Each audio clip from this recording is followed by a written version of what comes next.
Miarabantsika rehetra amin'ny anaran'i Jesosy ilay tompon'izao rehetra izao. Mahatsiaro voafatotra ve ianao? Izay indray havana ny lohatenin'ity vidéo manaraka ity. Voatsela kory izay dia nisy tanora tovolahy iray tafaresaka tamiko. Ary tena angataka torohevitra izy hoe inona ny tokony ataoko pasteur fa rehefa tezitra dia na akapoko amin'ny zavatra ny lohako, na manisy tontolo mafy be ny rindrina, na misy zavatra simbaiko, pitehako. Dia raha tsy zany dia ohatrany hoe tsy mety afaka mihitsy ilay fahatezerana. Dia rehefa manao an'izay zavatra izay izy zany dia ohatrany hoe tonontono ilay fahatezerana. Dia nasehony ahy mihitsy moa ny tanany, tena nampalahelo, tena simba, tena mivoto mihitsy ilay tanany.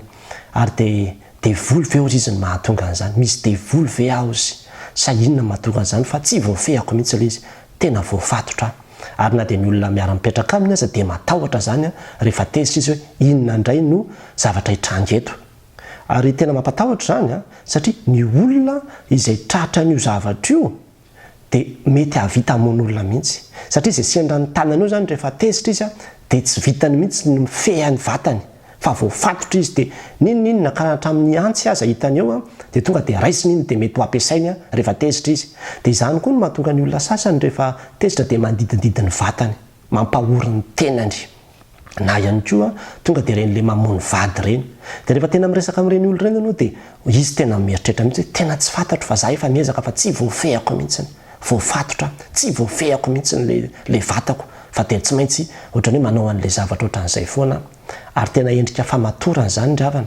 Dia ny hafarana io dia tonga hatramin'ireny hoe mamono tena ilay olona. Satria ilay zavatra izay mamatotra azy io zany dia mitarika azy foana ho amina fahamotehana, fahasimbana, faharavana, fahafatesana mihitsy azy. Dia izay ilay hoe voafatotra izy, inona ny tokony atao. Be dia be tsika no voafatotry ny zavatra isan-karazany. Fa amin'ity androany ity aloha dia te hiteny amintsika hoe tena misy ny vahaolana fa aza manaritoky. Ary ny zavatra horesahako amintsika voalohany indrindra dia izao hoe ny ota ry havana no mahatonga antsika ho voafatopatotry ny zavatra isan-karazany. Ny ota no mahatonga antsika ho voafatopatotry ny zavatra isan-karazany. Jereva tsara, raha ny tenin'Andriamanitra ny jerevantsika, ny ota dia miteraka filana ao anatintsika. Ozy ny Romanina toko 9:12. Koa aza vela ny ota hanjaka amin'ny tenanareo mety maty, hanarahanareo ny filany. Izany hoe ny ota io zany dia manana filana izy, misy filana ilay izy. Dia io filana io, le filana dia tsy inona fa le hoe besoin na le envie, le zavatra tadiaviny, zavatra ilainy zany, misy zavatra ilain'le ota ao zany. Dia rehefa tafiditra izy dia manjaka amin'ny tenanareo izy. Zay no nambarany teo hoe aza vela ny ota hanjaka amin'ny tenanareo, zany hoe manjaka amin'ny vatanao izy. Ka rehefa mpanjaka izy zany dia izy zany no maître, izy zany no mifehy. Dia izy mifehy ny vatanao io, misy zavatra tadiaviny ao, misy zavatra ilainy ao, misy zavatra angatahany ao. Dia izay le filana. Dia io filany ratsy io, ratsy moa satria ota le izy, ota no mitondra an'le izy. Io filany ratsy io, le filany ratsy izay mamatotra antsika. Izany hoe ny filany ratsy rehetrarehetra zany dia ota daholo ny andohany. Ota niditra tao anatin'ny vatanao, dia nanjaka tao anatin'ny vatanao, dia manosika ny vatanao hitady an'io zavatra io izy. Manosika ny vatanao hitady an'io zavatra io izy hoe ataovy izao fa ratsy zany tsy milamina. Ataovy izao fa ratsy zany tsy afa-po. Ataovy izao fa ratsy zany tsy tanteraka ny zavatra tadiaviny. Dia zavatra ratsy daholo amin'izay io tadiaviny io. Dia eo amin'izay no mahatonga ny olona voafatotra. Satria ilay ota dia manjaka izy, mifehy izy rehefa tafiditra ao anatin'ny vatantsika. Dia ahoana ny fomba hidirany ao indray arany? Izay indray zany ny fanontaniana faharoa hoe ahoana indray zany ny fomba hidiran'ilay ota ao anatin'ny vatantsika.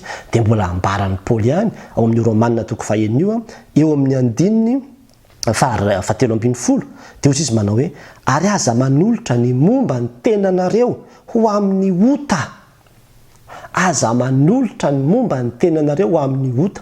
Zany hoe ny ahafahan'ny ota miditra ao anatin'ny vatantsika zany dia amin'ny alalan'ny vatantsika ihany, amin'ny alalan'ny tenantsika zany no hidirana ao. Misy varavarana be dia be hidirany ao.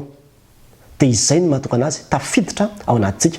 Dia rehefa tafiditra izy dia io amin'izay izy le mitady an'le filana be dia be rehefa avy eo. Zany hoe le ota zany ahoana ny ahafahantsika mahalala hoe iny le ota fa niditra tato anatiko, iny izy iny fa nitsofoka tato anatiko. Ny fafinaretana ry havana no ahafahantsika mahita hoe iny le ota. Io fahafinaretana io zany le ota io. Iny le ota zay zavatra ratsy dia misy fahafinaretana entiny iny zavatra iny, dia izay no ota zay.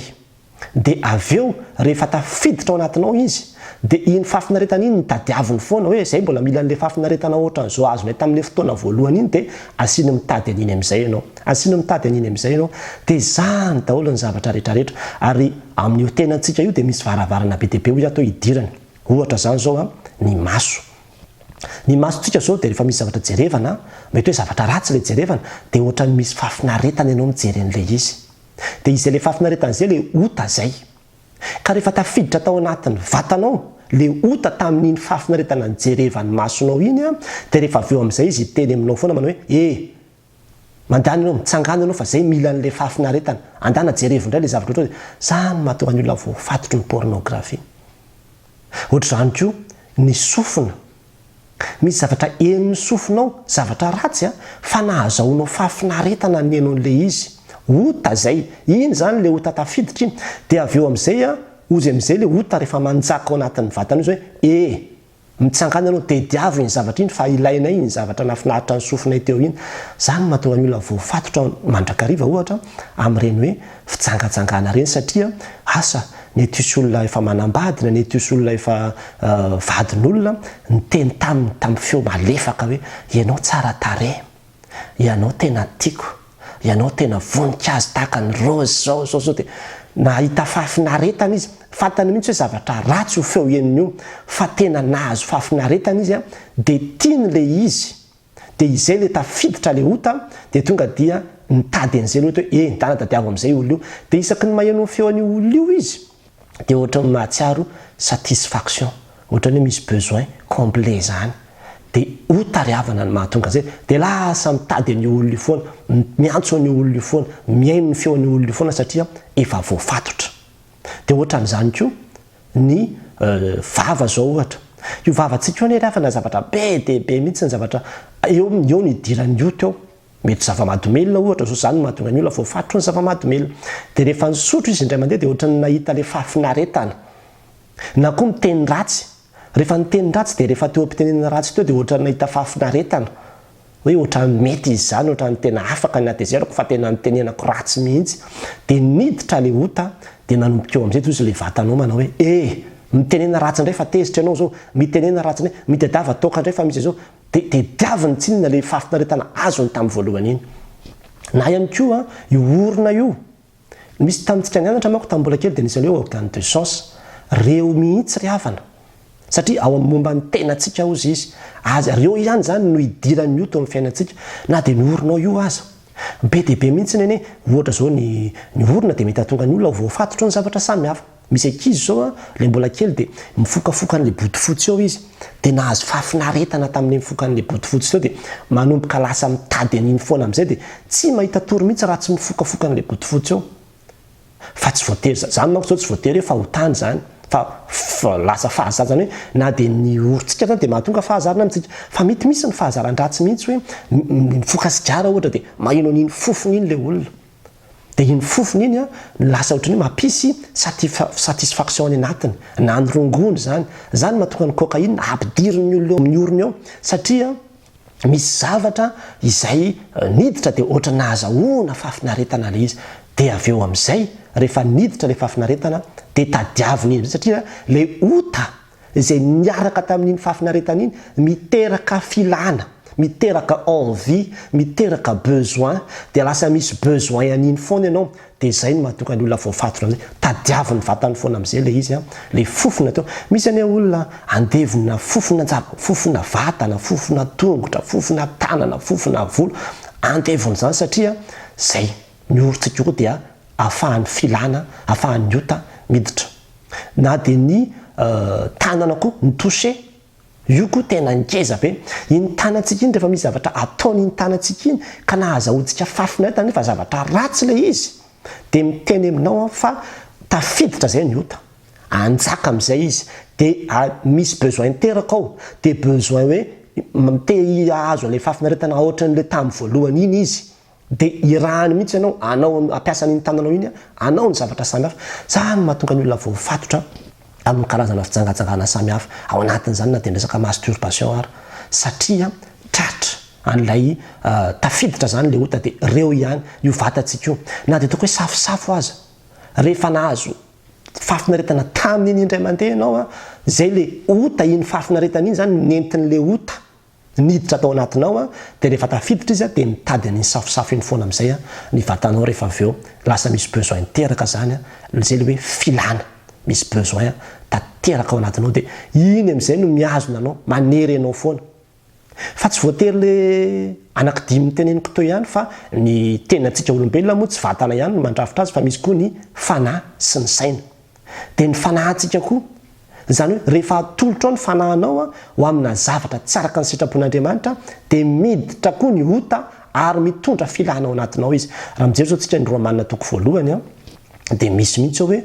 rehefa nanompo sampy le olona nanompo zavatra hafa ozy izy dia izany ozy izy no nahatonga an'Andriamanitra nanolotra anareo ho amina filandratsy isan-karazany ka ny vehivavy teo aminareo dia nanadino ny fanao tamin'ny lehilahy fa dia lasa ny fampily ary zay no efa nahatonga ary avana indray mandeha teto amin'ity pejy ity efa nampitandrina antsika ny amin'ny hoe aza miexpose ny tenantsika amina tontolo ezoterika zany hoe tontolo ara-panahy izay ivelan'Andriamanitra fa hoararotiny devoly ampidirana karazana filandratsy ihany ianao fa dia efa miteny aminao zay zany mahatonga andreny le hoe fanahin'ny inceste violence zavatra samihafa ireny teraka any anatin'le olona satria asa mety mandeha amin'ireny karazana rituel samihafa ireny izy any amin'ireny resaka hypnose sy ny zavatra samihafa ireny izy any amin'ny resaka subconscience any amin'ireny resaka méditation sy ny zavatra samihafa izay ataony any ambadibadika an'ireny dia reny mahatonga an'ilay ota tafiditra ary rehefa tafiditra dia lasa misy besoin hafa tateraka zay tsy apozonao mihitsy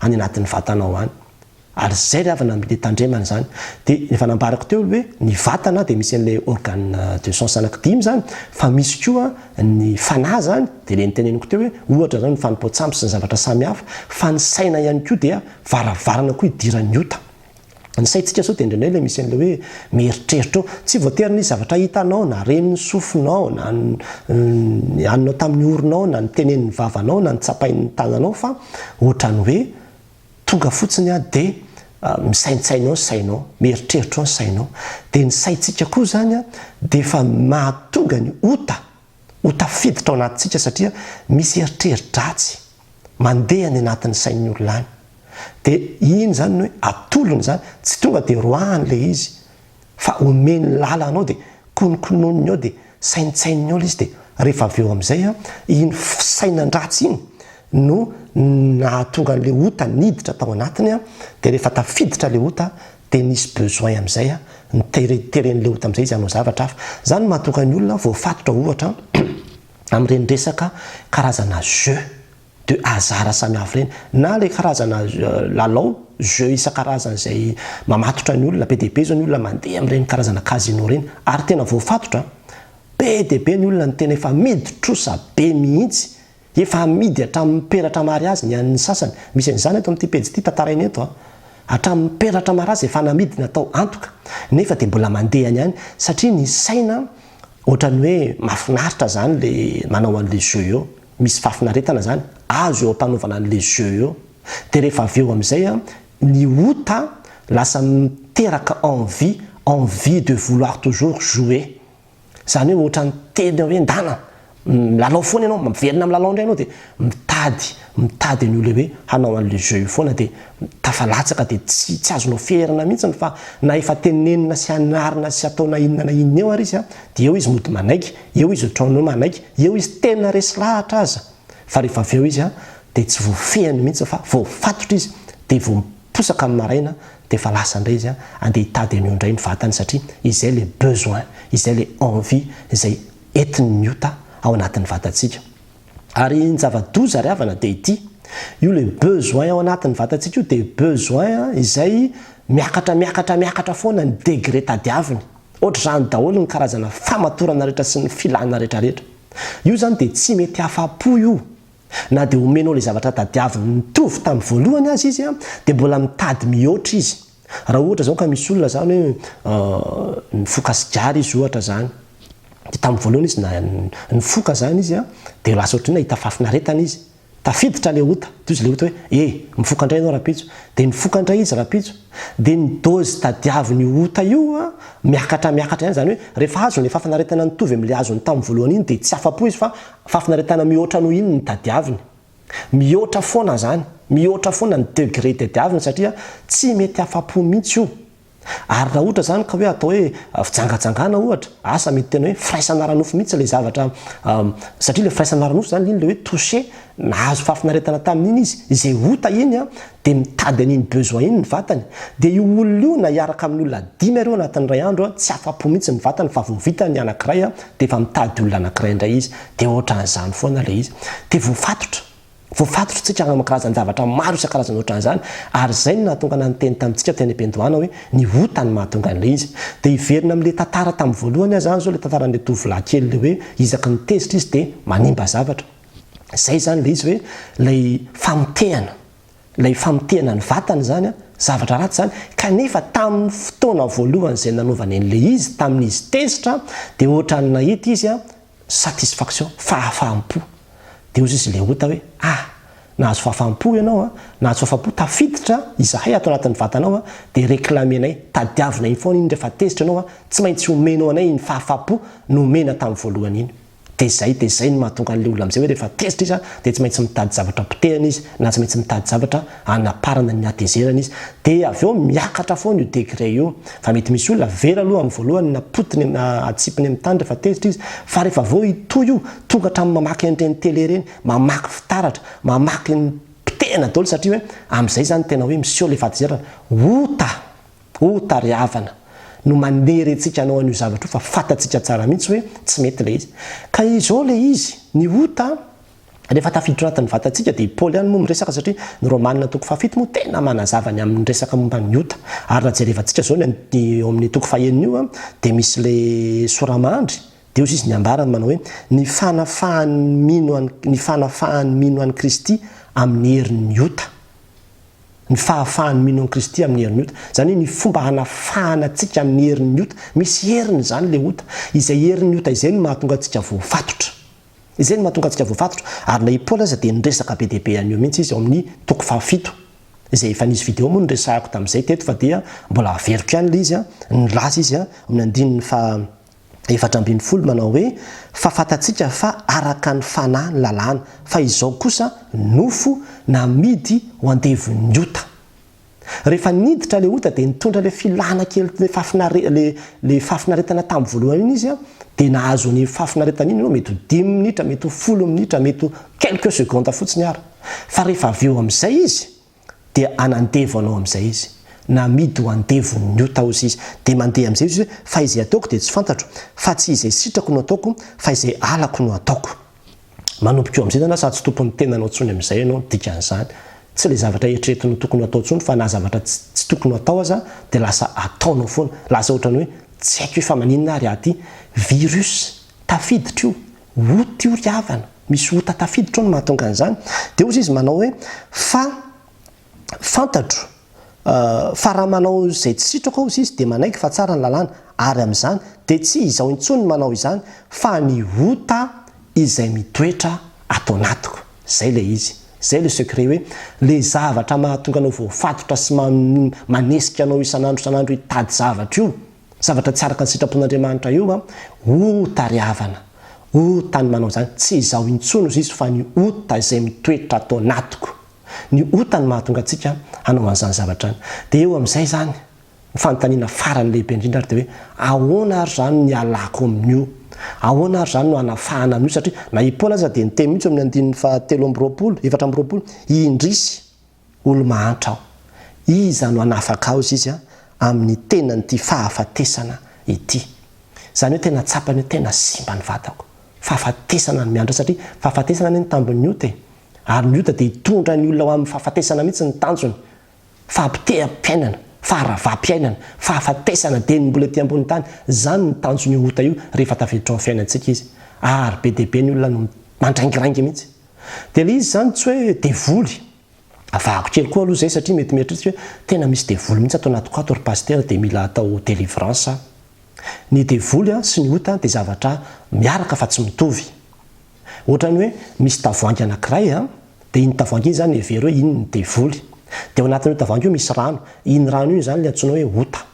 Ny asan'ny devoly dia mitondra an'io rano io hiditra ao anatintsika izy. Misy rano be dia be zany, mety hoe ranony fitsangatsangana, ranony fifalaovan-dratsy, ranony zava-mahadomely. Reny zany le ota isan-karazany, dia reny no tadiavina ampidirina ao anatin'ny vatantsika. Fa tsy le tavoahangy no nitsofoka atao, fa le rano, le ota zany no nitsofoka atao. Afandrena hoe le tavoahangy mihitsy ny tonga dia nitsofoka atao anatinao, zay ndray le possédé. Zany hoe le devoly mihitsy ny tonga dia niditra atao anatin'le olona izy. Dia amin'izay tonga dia le reny le olona ohatrany hoe mitrifana be tsy azo atao na inona na iny reny. Reny zany mila délivrance satria le tavoahangy mihitsy niditra atao anatiny dia zay le délivrance. Fa raha ohatra ka le hoe nisy le ota niditra atao anatinao, tsy voatery délivrance mihitsy zany dravana. Eto dia aza teny foana tsika hoentina ry dia tavolona trao atao délivrance, dia tavolon'izao atao an'izao, fa ota no mamatotra anao. Ary ny fomba hanafahana antsika amin'ny ota dia ity zany lesona lehibe indrindra, fahafatesana. Tsy maintsy vonoina, tsy maintsy misy fahafatesana vao maty io ota io. Zany ny ambaran'ny Romanina toko fahaenina io ihany, andininy fahaenina toy izy manao hoe fa fantatsika fa nitoetrantsika taloha dia niaraka nomboana taminy hanimbana ny tenan'ny ota. Jereo fitsaratra zany mba hahafahana mamotika an'ilay ota izay ao anatinao izy dia tsy maintsy nomboana niaraka taminy ny toetrantsika taloha mba tsy hanompotsika ny ota intsony. Zany hoe mba hahatonga ny ota zany tsy ho mpanjaka na hoe maître eo amin'ny fiainanao intsony, dia tsy maintsy potehana izy. Dia ozy izy eo amin'ny andininy fahafito, ngeza be ty verset ty fa izay efa maty dia afaka amin'ny ota. Ny fanafahana antsika amin'ny ota zany dia tsisy afa-tsy fahafatesana. Zay aloha zany dia tady dio zay. Ary io fahafatesana io ravana dia zao, na ianao ny maty dia rehefa maty ianao dia afaka le ota.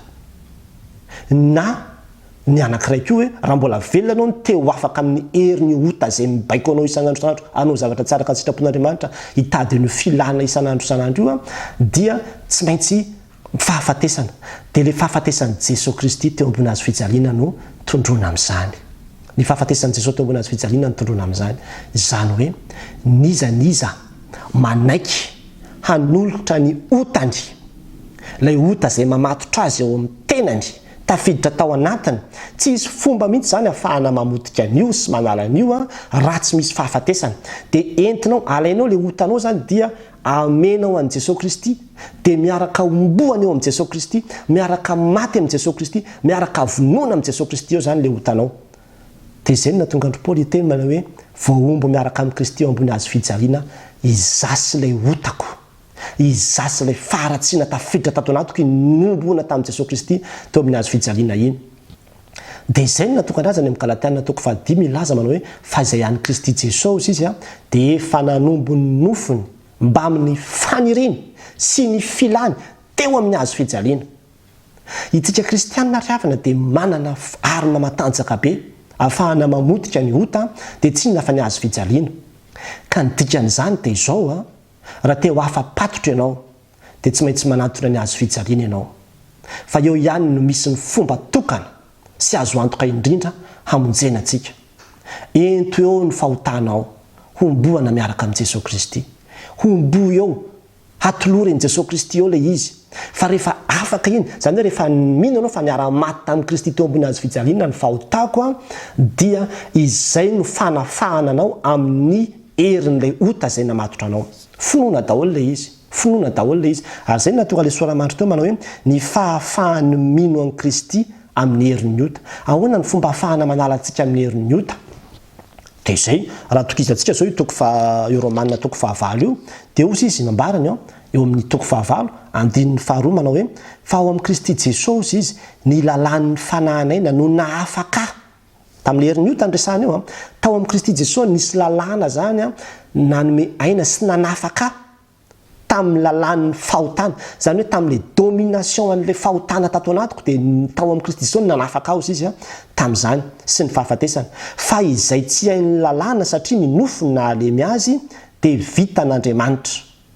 Nisy zavatra tsy vitanao mihitsy, tsy hain'ny lalàna n'izao tontolo izao manafaka azy, tsy hainy iza mihitsy, fa vita n'Andriamanitra tamin'ny izy naniraka ny zanany, naka endriky ny nofo, ota sy ny amin'ny ota, ka hanameloka ny ota teo amin'ny nofo.